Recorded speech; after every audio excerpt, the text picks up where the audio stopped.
Praise the Lord. Krupa holy spirit fire power ministry తరపున మీ అందరికీ శుభాభివందనములు. దైవజనుడు గాడ్సన్ గారు దైవ సందేశమును అందించు ఉండగా మీరందరూ విని ఎంతగానో బలపడాలని, ఆత్మీయ మేలులు ఆశీర్వాదాలు పొందుకోవాలని మన ప్రభువుడైన రక్షకుడైన యేసుక్రీస్తు వారి పేరట మేము ప్రార్థిస్తూ ఉన్నాము. Praise the Lord. God bless you to all. చిన్న ప్రార్థన చేసుకుందాం. పరిశుద్ధుడా, ప్రేమ కలిగిన తండ్రి, గొప్ప దేవా, ఈ వాక్యం విన్న ప్రతి బిడ్డలో పరిశుద్ధాత్మ బలమైన గొప్ప కార్యం చేయండి నాయన. నీ బిడ్డలను బలపరచండి. ఆత్మతో, శక్తితో, బలముతో, అభిషేకంతో నింపండి. నీ దాసుని సిలువ చాటును మరుగుపరిచి నీ నోటి బూరగా వాడుకోండి. ప్రతి మాట ద్వారా ప్రతి బిడ్డతో కూడా మాట్లాడి నీ ఘననామానికి మహిమ తెచ్చుకోమని యేసుక్రీస్తు నామములో ప్రార్థించి వేడుకొని దీవెనలను, మేళ్లను, ఆశీర్వాదములను పొంది ఉన్నాం తండ్రి. ఆమెన్. దేవునికి స్తోత్రం కలుగును గాక. ప్రియమైన బిడ్డలారా, దేవుడు మనతో మాట్లాడేటువంటి ఈరోజు ఒక అద్భుతమైన వర్తమానం ఏంటి? లాంటి దేవుడి వాక్యములు మనం చూద్దాం. హెబ్రీయులకు రాసిన పత్రిక 12వ అధ్యాయం 25వ వచనాన్ని మనం జ్ఞాపకం చేసుకుందాం. ప్రియమైన బిడ్డలారా, మీకు బుద్ధి చూపుచున్న వాడిని నిరాకరింపుకుంటున్నట్లు చూచుకునండి. చెప్పట్లు కొట్టి దేవుని కనపడతామా? దేవుని నమ్ముకున్న తర్వాత ప్రియ దేవుని బిడ్డలారా, మన జీవితంలో ఎప్పటికి కూడా గుర్తుపెట్టుకోవాలి, దేవుని లేఖనములోని మాటకు మనం ఎప్పుడైతే విధేయత చూపించడం మొదలు పెడతామో మనం ఆత్మీయంగా ఎదిగేటువంటి వారిగా ఉంటామండి. సరిచేయబడేటువంటి వారిగా ఉంటాం. మన వీపు మనకు కనిపించదు అని ఒక సామెత అంటూ ఉంటారు. అయితే ఒక దైవజనుడిగా చెప్తున్నాను, మన క్రియలు కూడా మనకు ఒకసారి కనిపించవండి. సో దేవుడు బయలుపరిచిన వారికి, సో పెద్దలకు లేదా కుటుంబీకులకు, వాక్యానుసారంగా జీవించే వారికి, లేకపోతే జరగబోయేది ముందుగా తెలిసిన వారికి నీ క్రియలు ఎలా ఉంటే బాగుంటుంది, నీ భవిష్యత్తు ఎలా ఉంటే బాగుంటుందని మనకు బుద్ధి చెప్పేటువంటి వారిని మన జీవితంలో కూడా ఎప్పుడు కూడా నిరాకరించకూడదు. ఇది ఒక ఛాలెంజింగ్తో కూడిన మాట. నువ్వు దేవుని గ్రంథాన్ని చేత పట్టుకున్నావంటే దేవుని వాక్యం చెప్తుంది, మీకు ఎవరైనా కూడా బుద్ధి చెప్తున్నారంటే అది కాదు, ఇలా కాదు, ఇలా ఉండాలి, ఇలా ఉండాలి, ఇలా ఉండాలని వాళ్ళు చెబుతున్నారు అంటే జ్ఞాపకం ఉంచుకో ప్రియమైన బిడ్డ, అది నీ క్షేమం కొరకే, నీ మంచి కొరకే, నీ ఆశీర్వాదం కొరకే. దేవుడి ప్రేరేపణతో చెబుతారు కానీ దేవుడు ప్రేరేపించుకుంటే ఎవరు కూడా చెప్పరండి. ఎందుకు నీకు బుద్ధి చెబుతారంటే నిన్ను ప్రేమిస్తున్నారు కాబట్టి, నువ్వు చక్కటి మార్గంలో నడవాలనే ఉద్దేశంతోనే, నువ్వు ఆశీర్వదించబడాలనేటువంటి ఒక ఉద్దేశంతోనే, నీకు గొప్ప పేరు ఘనత రావాలని ఒకే ఒక ఉద్దేశంతో నీకు బుద్ధి చెప్తూ ఉంటారండి. ఆ బుద్ధి చెప్పేటప్పుడు నిరాకరించినట్లయితే నీ ఆత్మీయ స్థితి ఒక ప్రత్యేకమైన స్థితిగా ఉండదని ప్రభు పేరుతో మనవి చేస్తున్నానండి. ఈ మాట మీరు ఎప్పుడు కూడా మీ హృదయంలో ప్రతిష్ఠించుకోవాలి. ఎవరు ఏది చెప్పినా, ఎవరు ఎప్పుడు ఏది చెప్పినా దానికి విధేయత చూపించే బిడ్డలుగా ఉండాలి. అది నీకు బుద్ధి కలిగించేటువంటి మాటలు, నీ క్రియలను మార్చేటువంటి మాటలు, నిన్ను చక్కటి మార్గంలో నడిపించేటువంటి మాటలు. ప్రియమైన బిడ్డలారా, ఈ మాటను మనము జ్ఞాపకం చేసుకొని వాక్యం లోపలికి వెళ్దాము. రైట్, చూద్దాం ఈ మాట. హెబ్రీ 12:25. మీకు బుద్ధి చెప్పుచున్న వారిని నిరాకరింపకున్నట్లు చూచుకొనండి. వారు భూమి మీద నుండి బుద్ధి చెప్పిన వారిని నిరాకరించినప్పుడు తప్పించుకుపోయిన ఎడల పరలోకం నుండి బుద్ధి చెప్పుచున్న వారిని విసర్జించు మనము తప్పించుకొనకపోవట మరీ నిశ్చయము. ఈ మాటలు మనం గమనించినట్లయితే ప్రియమైన బిడ్డలారా, దేవుని వాక్యం చెప్తుంది, వారు భూమి మీద నుండి బుద్ధి చెప్పుతున్న వారు నిరాకరించినప్పుడు తప్పించుకోకపోయినాడు. అంటే మన భూమి మీద మనకు ఎవరైనా ఎప్పుడైనా మనల్ని బుద్ధి చెప్పి చక్కటి మార్గంలో నడిపిస్తున్నప్పుడు మనము ఆ మాటకు లోబడి మన క్రియలను మార్చుకొని బుద్ధి తెచ్చుకొని చక్కటి మార్గములో నడవకుండా తప్పిపోయిన ఎడల అని రాయబడింది ఇక్కడ. రెండో మాట చూడండి, పరలోకముని బుద్ధి చెప్పుచున్న వారిని విసర్జించు మనము, పరలోకం నుంచి బుద్ధి చెప్పుచున్న వారిని విసర్జించు మనము తప్పించుకపోవటకు మరీ నిశ్చయము కదా. తప్పించుకొనకపోవట అంటే అక్కడ నుంచి, అంటే దేవుని వాక్యం చెప్తుంది ఇక్కడ, పరలోకమున్నటువంటి దేవుడు నేను సట్రేట్ చేయాలని, నీ బ్రతుకును మార్చాలని, నువ్వు చక్కటి మార్గంలో అడుగులు వేయాలని, ఒక ప్రత్యేకమైన రీతిగా ఉండాలని దేవుడు ప్రేరేపణతో చెప్పబడుతున్నటువంటి ఆ యొక్క మాటలను మనము లెక్క చేయకపోతే ఒకరోజు మనము దేవునికి లెక్క చెప్పాల్సిన పరిస్థితి తప్పక ఎదురవుతుందని ప్రభు పేరుతో మనవి చేస్తున్నానండి. వాస్తవానికి చెప్పాలి అంటే ఎక్కువగా మనకు బుద్ధి చెప్పేటువంటి వాళ్ళు ఎవరు ఉంటారంటే దేవుని సేవకులు. ప్రియమైన బిడ్డలారా, దేవుని వాక్యములో మనం చూద్దామా కొన్ని మాటలు చూద్దామా. దేవుడు దైవజనులను, దేవుని సేవకులను, దేవుని ప్రవక్తలను ప్రతిష్ఠించుకొని మీకు ఇష్టమైన పాస్టర్స్ అంటే వేరండి. దేవునికి ఇష్టమైన పాస్టర్స్, దేవునిచే పిలువబడ్డ దైవజనులు, వారి బోధ వేరుగా ఉంటుంది, వారి మాట తీరు వేరుగా ఉంటుంది, వారి ప్రవర్తన కూడా డిఫరెంట్గా ఉంటుంది ప్రియమైన. ఎందుకంటే దేవుని వాక్యము వాళ్ళు కరెక్ట్గా ప్రకటించకుండా కూటి కోసం సేవ చేశారంటే దేవుని దగ్గర నిలబడలేరు. సేవకులకు 2 అంతల శిక్ష ఉంటుంది. అందుకే బైబిల్ చెప్తుంది అనేకులు సేవకులు కాకుండా ఉండుడి అని రాయబడిందండి. అందుకే దైవజనులకు ఉన్న అధికారం భూమి మీద ఏంటి అంటే ఈరోజు నేను మీతో పంచుకోబోతున్న ప్రియమైన బిడ్డలారా, ఈ లోకంలో ఎంతోమంది పెద్దవాళ్ళు ఉంటారు, లోకంలో ఎంతోమంది జ్ఞానులు ఉంటారు, ఎంతో తెలిసిన వాళ్ళు ఉంటారు. వీళ్ళందరూ ఒకవైపే, రెండో వైపు కాదండి. దైవజనుడు చెప్పేటువంటి మాట అది దేవుని మాటగా ఉంటుంది. దేవుడు రేపొద్దున ఒక వ్యక్తి జీవితంలో జరగబోయేది ముందుగానే చూచి దైవజనుల నోట దేవుడి మాటల నుంచి మాట్లాడమని చెప్తూ ఉంటాడు ప్రియమైన బిడ్డలారా. అయితే దేవుని వాక్యం ఏం చెప్తుందో మనం చూద్దాం. దేవుని ఎదుటను సజీవులకు మృతులుగా తీర్పు తీర్చు క్రీస్తు యేసు ఎదుటను ఆయన ప్రత్యక్షతతోడు ఆయన రాజ్యముతోడు నేను ఆనుబెట్టి చెప్పేదేమనగా వాక్యము ప్రకటించుము, సమయమందును అసమయమందును ప్రయాసపడుము. దేవుని వాక్యం చూడండి, దేవుని వాక్యం చెప్తుంది దైవజనులకు ఇచ్చేటువంటి మాట ఆనబెట్టి చెప్తున్నట్ట. ఇక్కడ చూడండి, ఈ మాట చూడండి. ఆనబెట్టి చెప్పేదేమనగా వాక్యము ప్రకటించుము, సమయమందును అసమయమందును.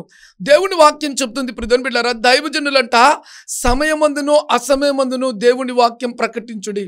ఎప్పుడైతే దేవుని వాక్యం ప్రకటించబడతాదో దేవుడి వాక్యం ద్వారా మన హృదయాలు, మన ఆలోచనలు, మన తలంపులు, మనం ఏ స్థితిలో అడుగులు వేస్తున్నామో మనకు తెలిసిపోతుంది ప్రియమైన. ఎందుకంటే వాక్యము అద్దమని దేవుడి వాక్యం చెప్తుంది. వాక్యములో మనం సరిచేసుకున్నప్పుడే, చూసుకున్నప్పుడే మన జీవితాలు కూడా ఎంతో దీవెనకరంగా ఉంటాయి ప్రియమైన. చూడండి, వాక్యం యొక్క శక్తి ఏంటో చూద్దాం. ఇక్కడ సంపూర్ణమైన దీర్ఘశాంతముతో ఉపదేశించుము, ఖండించుము, గద్దించుము, బుద్ధి చెప్పుము. ఇందాక నేను చెప్పినటువంటి మాట అదే, బుద్ధి చెప్పుము. ఖండించాలంట, గద్దించాలంట, బుద్ధి చెప్పాలంట. ఎవరు ఇవన్నీ? ఇవి దేవుని బిడ్డలు నశించిపోకుండా చక్కటి మార్గంలో వాళ్ళు వర్ధిల్లింపబడడానికి దేవుడే దైవజనులకి ఇచ్చేటువంటి ఒక అధికారం అండి. గమనించవలసినటువంటి చాలా ప్రాముఖ్యమైన విషయం ఏంటంటే ప్రియమైన బిడ్డలారా, రక్షించబడిన తరువాత కూడా చాలా మంది పడిపోయేదానికి అవకాశం ఉంది. ఇప్పటి దినముల్లో చెప్పాలంటే లెక్కకు మించి పడిపోతూ ఉంటారండి. కారణాల్లో ఒక కారణం ఏంటంటే వారు కరెక్ట్గా బుద్ధి చెప్పేవాళ్ళు లేకపోతే పడిపోతారు ప్రియమైన బిడ్డలారా. అందుకే దేవుని వాక్యం చెప్తుంది దైవజనులకు దేవుడిచ్చిన అధికారం చూడండి. ఈ మాట మళ్ళీ చెప్తాను, సంపూర్ణమైన దీర్ఘశాంతంతో ఉపదేశించుము. దేవుని వాక్యాన్ని చెప్పమంటున్నారు. రెండోది ఖండించమంటున్నారు. ఒక వ్యక్తి యొక్క మాట, ప్రవర్తన, క్రియలు, ఆలోచనలు, అడుగులు కరెక్ట్ లేకపోతే దేవుడి వాక్యం చెప్తుంది ఖండించమని దేవుడు చెప్తున్నాడండి.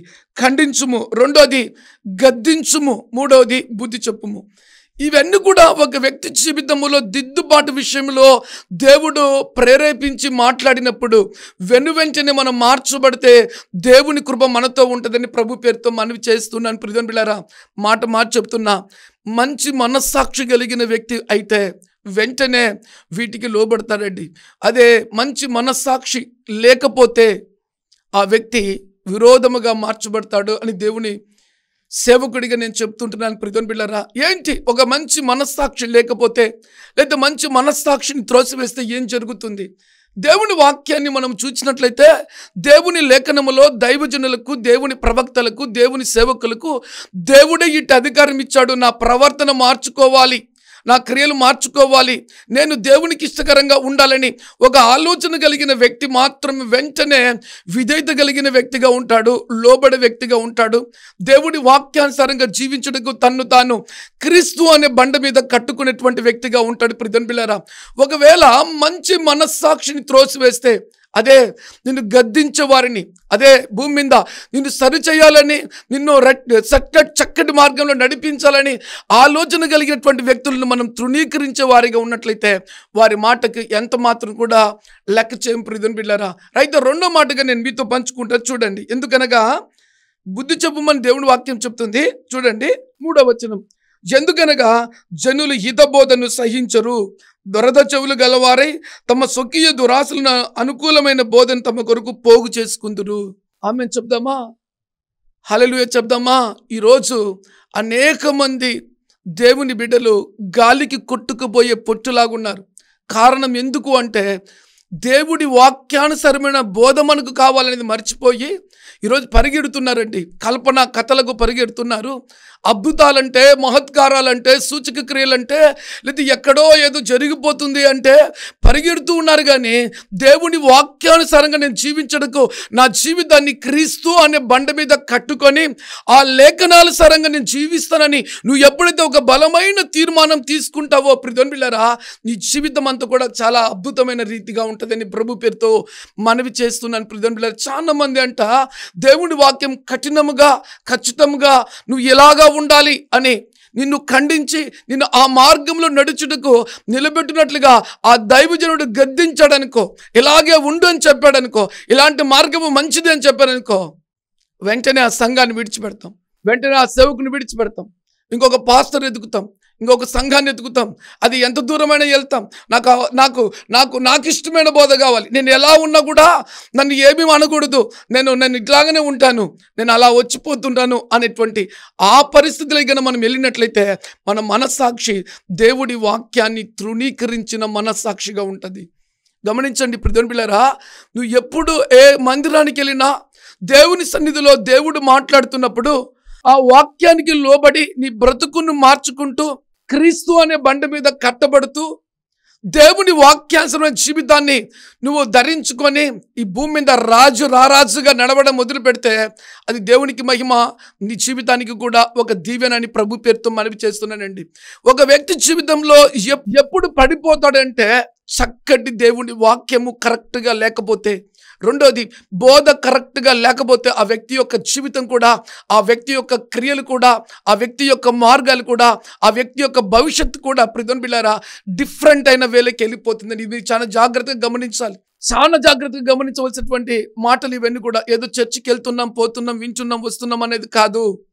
దేవుడి వాక్యం యందు, దేవుడి బోధ యందు నీకు ఎక్కడైతే ఆరోగ్యకరమైన బోధ దొరుకుతుందో, దేవుడు నీతో మాట్లాడి నీకు మార్గాన్ని సరిచేసుకోమని చెబుతూ ఉంటాడో, నువ్వు చక్కటి మార్గంలో నడవమని దేవుడు హెచ్చరిక చేస్తూ ఉంటాడో, ఆ ఆరోగ్యకరమైన బోధలో నువ్వు నాటబడిన వ్యక్తివైతే నువ్వు క్రీస్తుకు సాక్షిగా ఉండేటువంటి వ్యక్తిగా ఉంటావని ప్రభు పేరుతో మనవి చేస్తుంటున్నాను. ప్రియమిత్రులారా, దేవుని వాక్యం చెప్తుందంట. చూడండి, ఈ మాట మరొకసారి చెప్తాను. ఎందుకనగా జనులు హిత బోధను సహింపక దురద చెవులు గలవారై. చూడండి, మా ప్రజలు ఈ రాకడ భయంకరమైన దినములలో ఏ బోధ కావాలంటే వరకు ఆ వాక్యానుసారమైన బోధ వరకు వద్దు. నువ్వు ఇలాగా ఉండాలని కండిషన్తో ఒక అద్భుతమైన రీతిలో వాక్యానుసారంగా జీవించు అని కఠినమైన బోధ నీ దగ్గరకు వచ్చినట్టయితే ప్రజలు దాన్ని సహించరంట. నవ్వులు కావాలి, కామెడీ కావాలి, కొద్దిసేపు నవ్వించాలి, ఆడించాలి, పాడించాలి, ఆ తర్వాత ఏదేదో చెప్పాలి, మీకు కల్పన కథలు చెప్పాలి. వాక్యం కాదు, కల్పన కథలు చెప్పినప్పుడే వాళ్ళకంట ఫుల్ స్టామినా వస్తుందంట. అప్పుడు వాక్యం చెప్తే కాదంట. చాలా జాగ్రత్తగా నువ్వు ఇచ్చిన రక్షణ నువ్వు కాపాడుకోవాలి. ప్రియమిత్రులారా, బోధ ఎప్పుడైతే ఆరోగ్యకరంగా ఉంటుందో నీ జీవితం కూడా ఆరోగ్యకరంగా ఉంటుంది, నీ సాక్ష్యం కూడా గొప్ప అద్భుతమైన రీతిలో ఉంటుంది. ప్రియమిత్రులారా, చూడండి ఈ మాట, సహించరు దురద చెవులు గలవారై తమ స్వకీయ దురాశలను అనుకూలమైన బోధన తమ కొరకు పోగు చేసుకుంటారు. చూడండి, దురద చెవులు గలవారై తమ స్వకీయ దురాశలను అనుకూలమైన తమ స్వకీయ దురాశలను, చూడండి, తమ స్వకీయ దురాశలకు అనుకూలమైన బోధ. ఇదే వాక్యం, ఇదే బైబిల్. కానీ వారి జీవితాలు ఎలా ఉన్నాయంటే దేవునికి సంతోషపెట్టగా కాదు, కానీ వారి స్వకీయ దురాశలు అనుభవించేటువంటి విధంగా అనుకూలమైన బోధను వారు పోగు చేసుకుంటారంటే ఇది ఎంత భయంకరమైనటువంటి మాట అండి. అందుకే ఈరోజు ఈ వాక్యపు యొక్క హెడ్డింగ్ ఏంటంటే, మంచి మనస్సాక్షిని త్రోసివేసి నీకు ఇష్టమైన మనస్సాక్షి కోసం నువ్వు పరిగెట్టినట్లయితే అది చాలా తప్పు అని ప్రభు పేరుతో మనవి చేస్తున్నానండి. నీ జీవితంలో గుర్తుపెట్టుకోవాలి, ఎప్పుడైనా నీకు ఇష్టమైన రీతి కాదు, నీవు దేవుడి వాక్యానికి ఇష్టమైన వ్యక్తిగా ఉండడం నేర్చుకోవాలండి. ఈరోజు అనేక మంది వారి జీవితాల్లో భార్య భర్తలు విడిపోయేదానికి కారణాలు ఏంటి తెలుసా? దేవుడి వాక్యానికి విధేయత చూపించక.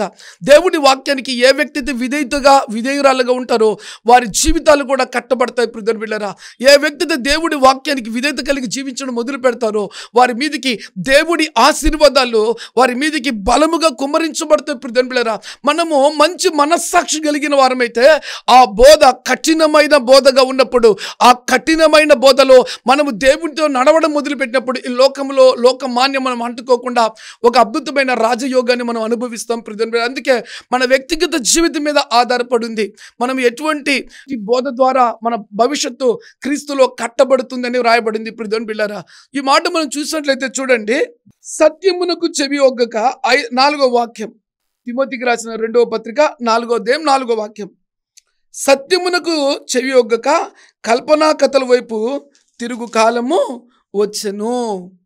కల్పనా కథలకు తిరుగు కాలం వచ్చును. కాబట్టి మనం కల్పనా కథలు కాదు, దేవుని వాక్యములో ఉన్న వాక్యానుసారమైన జీవితానికి నువ్వు సిద్ధపాటైనప్పుడు ఎవరు నిన్ను గద్దించినా, ఎవరు నిన్ను బుద్ధి చెప్పినా ఆ మాటకు లోబడినట్లయితే నువ్వు చక్కటి మార్గంలో నడిచేటువంటి వ్యక్తిగా ఉంటావని ప్రభు పేరుతో మనవి చేస్తున్నాను ప్రియుని బిడ్డలారా. ఇక్కడ కొన్ని మాటలు నేను మీకు చెప్పాలని ఆశ కలిగి ఉన్నాను. 1 తిమోతి 1వ అధ్యాయం 19 నుంచి 20 వచనాలు మనం జ్ఞాపకం చేసుకుందాం. ఇక్కడ ఏమని రాయబడింది చూద్దాం. 1 తిమోతి 1వ అధ్యాయం 19-20 వచనాలు. అట్టి మనస్సాక్షి కొందరు త్రోసివేసి, చూడండి, అట్టి మనస్సాక్షి అంటే మంచి మనస్సాక్షి, వాక్యానుసారంగా నా జీవితాన్ని కట్టుకోవాలి, వాక్యానుసారంగా నా జీవితం ఉండాలి అనేటువంటి మనస్సాక్షిని కొందరు తోసివేసి తమకిష్టమైన కాపర్లను, తమకిష్టమైన సేవకులను, తమకిష్టమైన సంఘాలను కట్టుకుంటూ పోతున్నారు. ఎందుకంటే క్రీస్తు అనే బండ మీద కాకుండా వారికి ఇష్టమైనటువంటి బోధల యందు వెళ్ళిపోతున్నారండి. అది దేవుడి చిత్తము కాదు. ఎందుకంటే నీవే క్రీస్తుకు సాక్షి, నీవే క్రీస్తుకు సాక్షి. నిన్ను బట్టి అనేకులు యేసుక్రీస్తు నమ్ముకోవాలి. యేసుక్రీస్తు రక్తముతో కడగబడిన నీవు నీ క్రియలు లోకములో ప్రత్యేకించబడిన క్రియలుగా ఉండాలి. ఎందుకంటే దేవుడు లోకాన్ని జయించాడు కాబట్టి ఆయన నమ్ముకున్న నీవు కూడా ఈ లోక సంబంధమైన వాటి నుంచి విడుదల పొంది గెలిచే వ్యక్తిగా ఉన్నావు. కాబట్టి నిన్ను బట్టి అనేకులు ప్రభు దగ్గరికి రావాలి. ఎందుకంటే నువ్వు వెలిగించబడినవనే మాట మర్చిపోద్దు ప్రియుని బిడ్డలారా. ఎందుకంటే ఏమో చచ్చిన చేప సముద్రములో ఈదదు కొట్టుకుపోతుంది, బ్రతుకున్నటువంటి చేప సముద్రాన్ని గెలుస్తారని ఈతూనే ఉంటుందండి. ఈ లోకంలో చెడిపోము. మనము దేవుని నమ్ముకుని ఉన్నాము అంటే, దేవుని వాక్యం మనలో ఉంది అంటే, దేవుడి వాక్యానుసారమైన బోధ మనలో ఉంది అంటే, దేవుని కొరకు మనం బ్రతుకుతున్నాము అంటే, మనలో ఉన్న దేవుని ఆత్మ ఈ లోకంలో ఓడిపోదు. చివరి వరకు ఒక మంచి అద్భుతమైన పోరాటం, మంచి మనస్సాక్షి కలిగి దేవుని సంతోషపెడతాము. అంతేకాదు కానీ ఈ లోకంలో బ్రతుకు దినములలో మన ద్వారా ఎంతమందికి దీవెన రావాలో అంతమందికి దీవెన కలిగే విధంగా ఉంటాం ప్రియుని బిడ్డలారా. ఎందుకంటే వాక్యము నీలో నాటబడితే వాక్యానుసరమైన జీవితం నీలో ఫలభరితంగా ఉంటుందని ప్రభు పేరుతో మనవి చేస్తున్నాం. అందుకే వాక్యం చెప్తుంది కదా, మంచి నేలన నాటబడిన వారైతే 30, 60, 100 ఫలమును పొందుకుంటామండి. అదే ఫలము లేని జీవితము అంటే వాక్యము లేని జీవితమే. ఇది మీరు మర్చిపోకుండా గుర్తుపెట్టుకోవాలండి. ప్రభు పేరుతో మనవి చేస్తున్నాను ప్రియుని బిడ్డలారా. చూడండి, అట్టి మనస్సాక్షి కొందరు త్రోసివేసి విశ్వాస విషయమై ఓడబద్దలైపోయిన వారి వలె చెడి ఉన్నారు.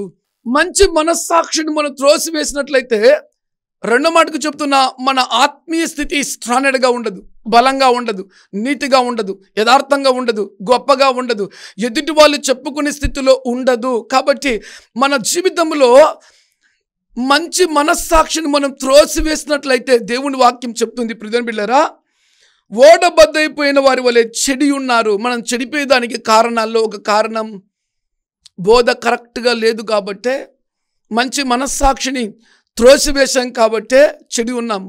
కొన్ని సంఘాల్లో మంచి బోధ ఉంటుంది, కానీ ఆ బోధకు కొంతమంది లోబడరు, లోపలికి తీసుకోరు, ఊరికి భయపడిన పొయ్యి వచ్చేవారిగా ఉంటారు. గుర్తుపెట్టుకో ప్రియుని బిడ్డలారా, దేవుడు దైవజనుని నిలబెట్టి మాట్లాడేది నీకోసమే. నీతోనే దేవుడు మాట్లాడుతున్నాడు. నీ స్థితిగతులు మార్చబడాలని దేవుడు మాట్లాడుతున్నాడు.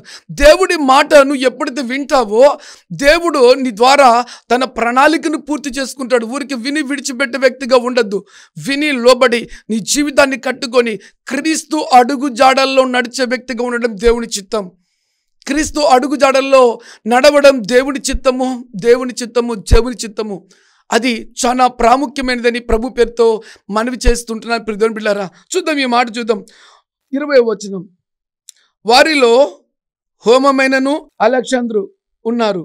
వీరు దూషింపబడకుండా శిక్షించబోటకై వీరిని సాతానుకు అప్పగించి తిని. వీళ్ళ జీవితాలు ఎట్లున్నాయంటే విశ్వాసములో బ్రద్దలైపోయినారు వీళ్ళిద్దరు కూడా.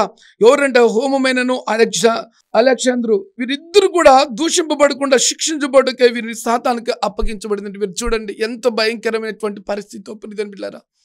దేవుడి కృపను నిరర్ధకం చేసుకొని దేవుడి నామానికి అవమానం తీసుకొస్తూ తిరిగి రెండో మాట చెప్పాలంటే చివరికి వారు చనిపోయినారు, కానీ దేవుని కార్యం వారిలో ఏ మాత్రం జరగలే. మనం పుట్టినాము అంటే చనిపోయేలోపు ఒక ప్రత్యక్షత కలిగిన వారిగా ఉండాలి. 10 మంది మన గురించి చెప్పుకోవాలి. మనం దేవునితో జీవించిన జీవిత విధానము మనం చచ్చిపోయినా కూడా ప్రభుతో జీవించిన జీవితం ఎప్పటికి కూడా చచ్చిపోదండి. అటువంటి జీవితం మనం జీవించాలి. దేవుని ఎరిగి కూడా మంచి మనస్సాక్షిని త్రోసివేసినట్లయితే దేవుని కార్యాలు మనం ఎప్పుడు కూడా చూడలేము. ప్రియమైన బిడ్డలారా, ఈ మాట మనం చూసి ముందుకెళ్దాం. ఏంటి ఈ మాట? మంచి మనస్సాక్షిని త్రోసివేస్తే వీరి జీవితాల్లో ఏమీ కూడా లేదు. సాతాను చేత వాడబడ్డారు. చివరికి వాళ్ళు చనిపోయి ఎక్కడికి వెళ్ళారంటే నిత్య నరకానికి వెళ్ళిపోయారండి. ఈ మాట మనం చూద్దాం.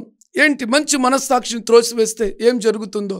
1 తిమోతి రాసిన పత్రిక 4వ అధ్యాయం 1 నుంచి 3 వరకు చదువుకుందాం. మంచి మనస్సాక్షిని త్రోసివేస్తే ఏం జరుగుతుంది, రైట్? అయితే కడవరి దినముల్లో కొందరు అబద్ధకుల వేషధారణ వలన మోసపరచు ఆత్మయందును దయ్యముల బోధ ఎందును లక్ష్యముంచి విశ్వాస భ్రష్టులగుదురని ఆత్మ తేటగా చెప్పుతున్నది. మీరు జీవితంలో చూడండి, నిజంగా పరిశుద్ధాత్మ దేవుడు ముందుగానే చెప్పాడు. ఏమని చెప్పాడు తెలుసా? అనేక మంది జీవితాలలో ఈ రాకడ దినములలో, ఈ భయంకరమైన దినములలో ఏ బోధ కరెక్ట్ అయిన బోధో, ఏ బోధ కరెక్ట్ కాని బోధో కనుక్కోవడం కష్టం. కనుక్కున్న వారి జీవితము క్రీస్తు అనే బండ మీద కట్టబడి అద్భుతమైన రీతిగా ఉంటుంది. ప్రియమైన బిడ్డలారా, రక్షించబడి ఉన్నాము, కానీ ఆ బోధలో నీవు నాటబడిన వ్యక్తివైతే ధన్యుడివి, ధన్యురాలివి. ప్రియమైన బిడ్డలారా, ఈ మాట చూడండి. అయితే కడవరి దినములో కొందరు అబద్ధికుల వేషధారణ వలన మోసపరచు ఆత్మయందును, అబద్ధికుల వేషధారణ మోసపరచు ఆత్మయందును కేవలం నీ బెనిఫిట్ మాత్రమే ఆశిస్తారు. రెండోది, నువ్వు ఎలా ఉన్నావో తెలియదు. నువ్వు పరలోక సంబంధమైన వ్యక్తిగా ఉన్నావో లేదో కూడా తెలియదు. నేనైతే ధైర్యంగా చెప్తాను, ఒక కాపరి నిన్ను పరీక్షించినప్పుడు చక్కటి మార్గంలో నడిపించుటకు వాక్యం చెప్తాడు, నిన్ను బలపరుస్తాడు. అంతేకాదు, వాక్యం తెలిసిన వారి నీ కుటుంబంలో కూడా నీ స్థితిగతులను చూసి నిన్ను బలపరచుటకు వాళ్ళు మాట్లాడుతుంటారు. నువ్వు వెంటనే విధేయత చూపిస్తే నువ్వు దీవెనలతో నింపబడిన వ్యక్తిగా ఉంటావు. కాబట్టి వాక్యాన్ని కూడా నువ్వు పరీక్షించుకోవాలి. ప్రియమైన కాబట్టి ఈ మాట చూడండి. దయ్యముల బోధ యందు లక్ష్యముంచి విశ్వాస భ్రష్టులగుదురని తేటగా ఆత్మ చెబుతున్నది. విశ్వాస భ్రష్టులు అంటే దేవునితో ఒక మంచి జీవితాన్ని జీవించడానికి ఇష్టపడక అన్నీ తెలిసినా కూడా వారి జీవితం అనుకునేంత మంచిగా ఉండదండి. అంటే జీవితం వ్యర్థమైపోయేటువంటి జీవితం అండి. అంటే క్రీస్తు లేని జీవితం, క్రీస్తు నడవని జీవితం, విశ్వాసము లేని జీవితం, మంచి మనస్సాక్షి లేని జీవితం, దేవుని త్రోసివేసిన హృదయం కలిగిన జీవితం, ఇలా చెప్పుకుంటూ పోతే జీవితకాలం అంతా ఇక ఎన్నెన్నో భయంకరమైన విపత్తులండి. ఈ మాట మూడో మాట ఏం చెప్తుందో చూద్దాం. ఆ అబద్ధికులు వాత వేయబడిన మనస్సాక్షి కలిగిన వారే, ఇక వారి జీవితాలంతా కూడా వాత వేయబడ్డ మనస్సాక్షి కలిగిన వారే దేవుడి వాక్యానికి విరోధముగా జీవిస్తూ ఉంటారు. ప్రియమైన బిడ్డలారా, చూడండి, మంచి దేవునితో సంబంధాన్ని మనం ఎప్పుడైతే తృణీకరిస్తామో, అదే మంచి మనస్సాక్షిని త్రోసివేస్తామో, మన జీవితాలు ఎలా ఉంటాయంటే వాత వేయబడ్డ మనస్సాక్షి. నేను చెప్తున్న మాట కాదు, దేవుని వాక్యం చెప్తున్నటువంటి మాట. మనలో క్రీస్తు కొరకు జీవించాలనే రోషం ఉండదండి, పౌరుషం ఉండదండి. దేవుడి వాక్యానుసారంగా నా సాక్ష్యాన్ని నేను కాపాడుకోవాలనే మంట ఉండదండి. మాట చెప్పమంటే దేవుని వాక్యం చెప్తుంది, కళ్ళుండి గుడ్డివారు, చెవులుండి చెవిటివారు, నోరుండి మూగివారు, బ్రతికుండి చచ్చినవారు. ఎందుకు తెలుసా? సేవకుల ద్వారా, దేవుని ప్రవక్తల ద్వారా అనేక మార్లు హెచ్చరిక చేసి నీ జీవితాన్ని సరిచేసుకో అని చెప్పినా కూడా వినకుండా వాత వేయబడ్డ మనస్సాక్షి కలిగిన వారు. నా జీవితం ఇంతే. నిజముగా ఇటువంటి వారిని బట్టి దేవుడి నామానికి ఎంతగానో అవమానం. ప్రియమైన బిడ్డలారా, ఎంతగానో అవమానం. కాబట్టి మంచి మనస్సాక్షిని మనం త్రోసివేస్తే దేవుని వాక్యం చెప్తుంది, వాత వేయబడ్డ మనస్సాక్షి లాంటి వ్యక్తిత్వం కలిగిన వ్యక్తులుగా ఈ భూమి మీద మనం బ్రతకాలి. అది ఎంతో భయంకరమైన నిజంగా జీవితం. ప్రియమైన బిడ్డలారా, దేవునికి మనం అప్పగించుకున్నప్పుడే దేవుడు మన ద్వారా ఏదైతే జరిపించుకోవాలని జరిపించుకుంటాడో, మన ద్వారా దేవునికి మహిమ కలుగుతుంది, మన ద్వారా మన కుటుంబానికి మహిమ కలుగుతుంది, మన ద్వారా మీ కుటుంబంలో ఉండే భర్తకైనా, భార్యకైనా, పిల్లలకైనా, తల్లిదండ్రులకైనా ఎంతో ఘనత కలుగుతుంది. ప్రియమైన బిడ్డలారా, వాత వేయబడ్డ మనస్సాక్షి కలిగిన వ్యక్తులు వారి ఇష్టానుసారంగా జీవిస్తారు, కానీ ఇక ఎవరిని సంతోషపెట్టలేరు. దేవుని సంతోషపెట్టలేరు, అమ్మను సంతోషపెట్టలేరు, నాన్నను సంతోషపెట్టలేరు, బిడ్డలను సంతోషపెట్టలేరు, ఉద్యోగం చేస్తున్న చోట ఎవరిని సంతోషపెట్టలేరు. వారి జీవితాలు ఎట్లుంటాయంటే అందరినీ గాయపరిచేవారిగా, బాధ పెట్టేవారిగా. నిజముగా ఇది ఎంత భయంకరమైన జీవితం ప్రియమైన బిడ్డలారా. ఈరోజు దేవుడు చదివిస్తున్నాడు ప్రియమైన బిడ్డలారా. వాత వేయబడ్డ మనస్సాక్షి ద్వారా నువ్వు అనేకుల్ని శత్రువులను తయారు చేసుకుంటావు కానీ మిత్రులను తయారు చేసుకోలేవు. వాత వేయబడ్డ మనస్సాక్షి ద్వారా నీ జీవితంలో నీ ఇష్టానుసారంగా నువ్వు జీవిస్తావు కానీ దేవుని సంతోషపెట్టేటువంటి వ్యక్తిగా నీవు ఉండవు. కాబట్టి నీ మనస్సాక్షిని నువ్వు మార్చుకోవాలి. దేవుని వాక్యం చెప్తుంది, ఒకవేళ నీకు శత్రువులు హాని చేసినా, కీడు చేసినా, నిన్ను బాధ పెట్టినా, నీ మీదకి విరోధంగా ఉన్నా, నీవు మాత్రం మంచి మనస్సాక్షి కలిగిన వారిగా ఉండాలి. ఎందుకంటే దేవుని వాక్యం చెప్తుంది, వారి వారి క్రియల చొప్పున దేవుడు వారికి ప్రతిఫలం ఇచ్చును. ఇప్పుడు నేను మంచి జీవితం జీవించాలి నేను అనుకున్నప్పుడు నా జీవితంలో ఎన్ని భయంకరమైన విపత్తులు వచ్చినా నేను మంచి చేయాలి, ఒక మంచి జీవితాన్ని జీవించాలనే మంట నాలో ఉంటుంది ప్రియమైన.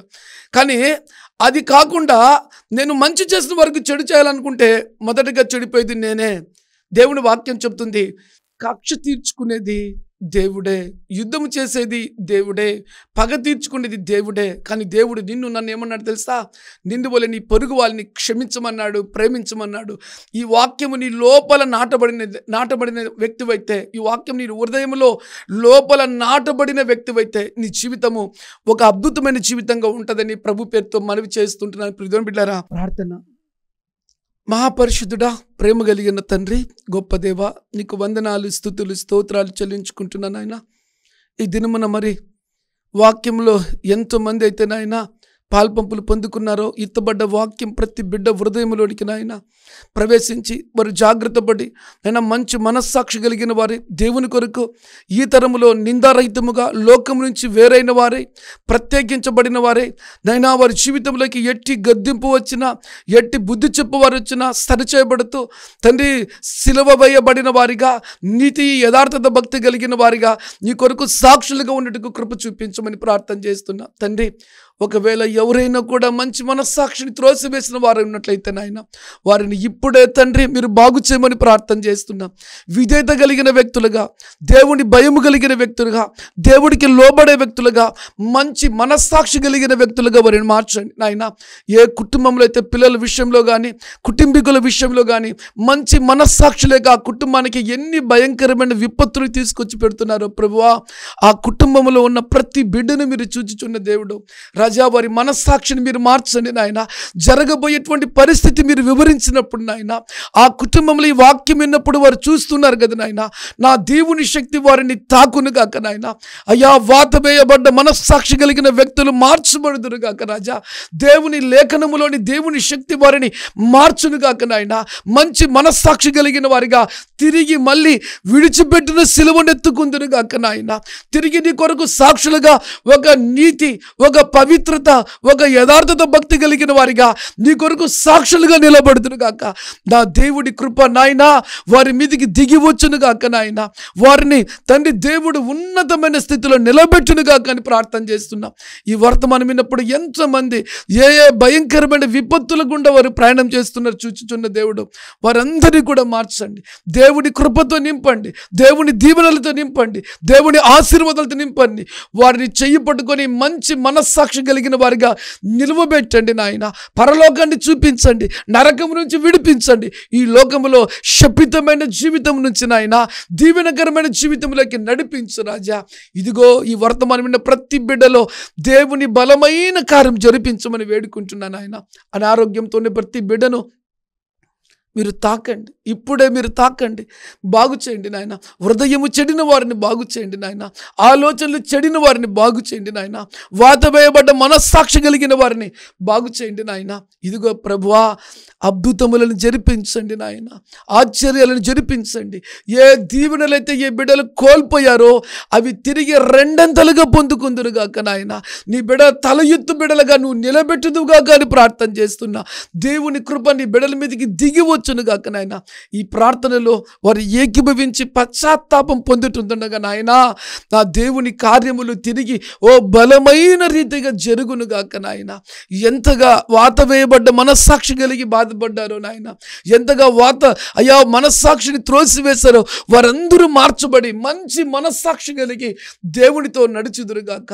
దేవుని కృప వారి మీదకి దిగి వచ్చునుగాక నాయన. ఏవేవైతే పోగొట్టుకున్నారో నాయన, పోగొట్టుకున్న వాటికి రెండంతలు నీ బిడ్డల జీవితంలో ఫలభరితమైన దీవెనలు కలుగునుగాక అని యేసుక్రీస్తు నామములో ప్రార్థించి వేడుకొని దీవెనలను, మేళ్లను, ఆశీర్వాదములను పొందియున్నాము తండ్రి. ఆమెన్. God bless you. దేవుడు మిమ్మల్ని అందరినీ దీవించునుగాక.